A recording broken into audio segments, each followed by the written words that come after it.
Welcome to this training.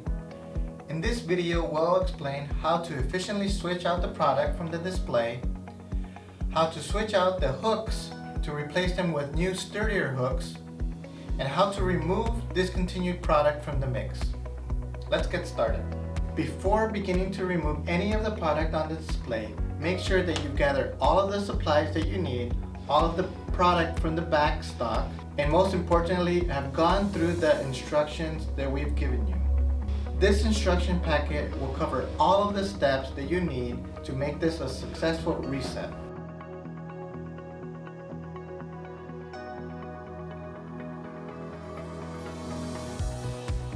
If you are working with a display that has all of these peg hooks locked, please note that the hooks on side A and side B will stay in their place.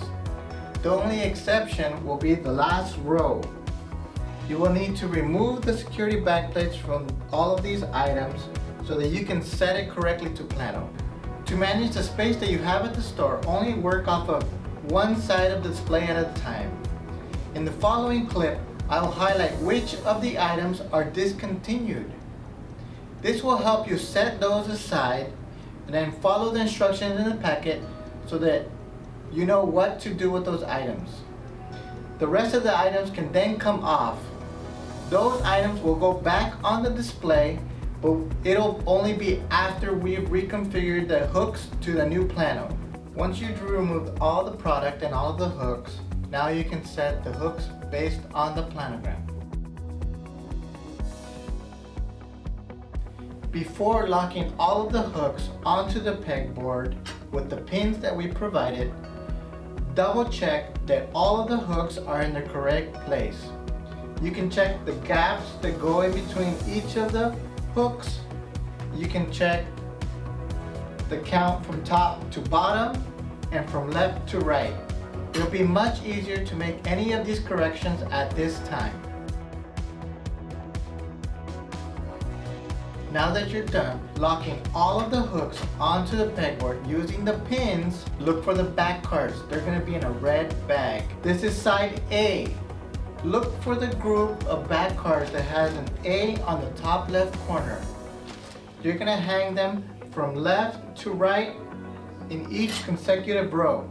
As you start hanging the back cards on the peg hooks, go ahead and flip all of the metal scan plates up. This will make it easier to slide in all of the back cards. Remember, as you hang the cards that they're in numerical order. You'll find that on the top right corner. Once you're done hanging all of the back cards, double check that you've put all of the product stoppers that hold the back cards in place. Now we can begin putting the product on. Please note that there is a group of items that will be delivered to you at a later time, so you won't have them in your shipment. Those items will be highlighted right now.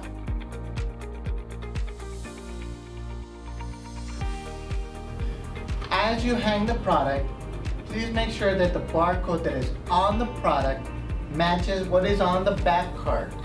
These are all the items that you should be able to find within your boxes to hang onto side A. All of the spots that have no product are the ones that you will be receiving in a future shipment. Now you can flip all the metal scan plates back down and you're going to put all of the price labels onto each of the hooks.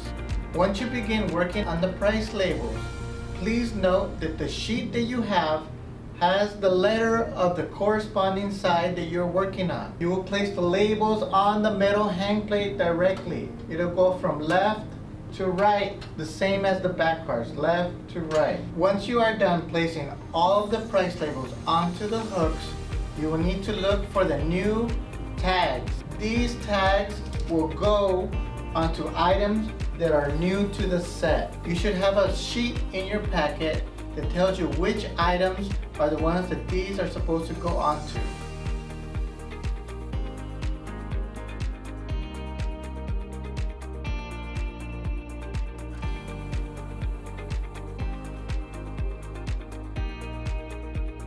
For side B, we will identify the discontinued items and set those items aside. Then we'll remove the rest of the product.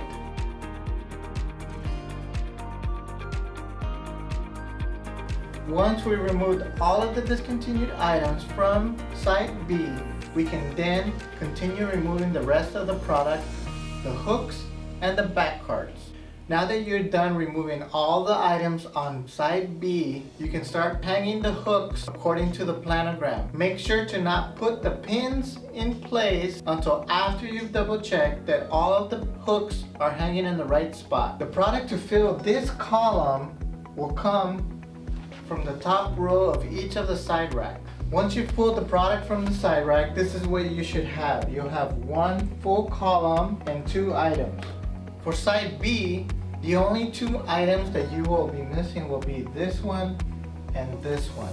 Now that this is all done, you can go ahead and put all the price labels, making sure you take it from the page B sheet. Now that you're done putting all of the price labels on all of the hooks, you will need to put the new tag on the new items. Refer back to your packet for the list of items that are new for side B.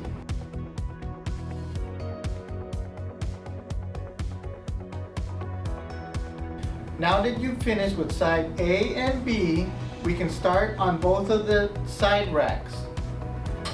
None of the items on the side racks are discontinued, but we do need to exchange the hooks that are in place to hooks that are sturdier and they have the metal scan plate on them. Go ahead and remove all the items from the side rack. Now that you've removed all of the product and all of the hooks from side rack C, you will need to double check that the side rack is held firmly in place.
After hanging the hooks, double check that the hooks are hanging on the right rod on the side rack before zip tying the hook to the side rack. There will be a separate video that you can click on the link in your packet to view how you're supposed to zip tie the hooks to the side rack.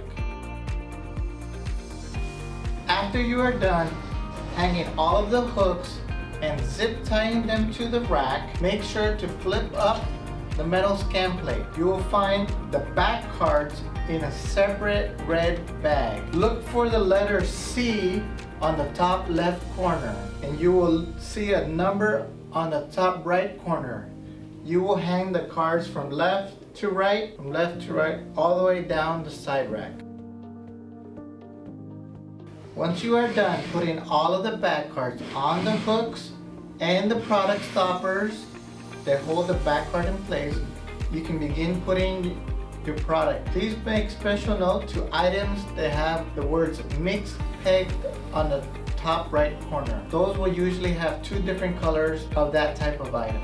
Once you are done loading all of the product back onto the hooks on side C, flip the metal cans back down, place the labels and the new item tag. Refer back to your packet for this. Now that you've finished putting all the price labels and all the new tags on the items, you can then start on side D. For side D, it'll be the same process as side C. Once you are done hanging all of the back cards and all of the stoppers on side D, you can then begin to hang the product. The top center hook is a little tricky to zip tie, but if you loosen the bottom of the hook, you can slide the zip tie behind it and tie it on the front. Once you've loaded all the product on side D, all of the price labels, and all of the new tags, you have completed this reset. Thank you for watching this training video.